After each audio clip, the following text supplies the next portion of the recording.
বাড়িতে কিছু নেই, তাহলে চিন্তা করার কোনো দরকার নেই।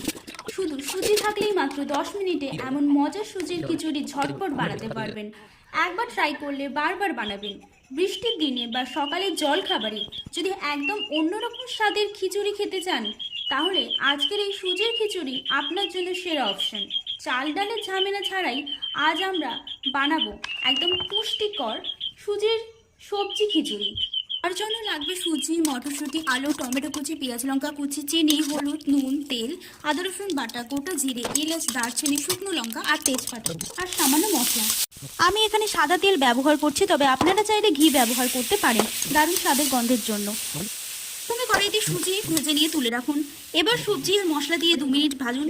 এখন সুজি এবং জল দিয়ে ফুটে উঠলে নেড়ে নিন, ঢেকে 3-4 মিনিট রাখুন। দেখুন কি সুন্দর ঝরঝরে সুজির খিচুড়ি, সকালে নাস্তা বা বাচ্চাদের জন্য একদম পারফেক্ট। ভিডিও ভালো লাগলে লাইক দিন, শেয়ার করুন আর সাবস্ক্রাইব করতে ভুলবেন না। আরও সহজ রেসিপির জন্য সাবস্ক্রাইব করুন আর কমেন্টে জানান আপনারা খিচুড়িতে কোন সবজি সবচেয়ে বেশি পছন্দ করেন এবং আপনি নেক্সট কোন রেসিপিটি দেখতে চান।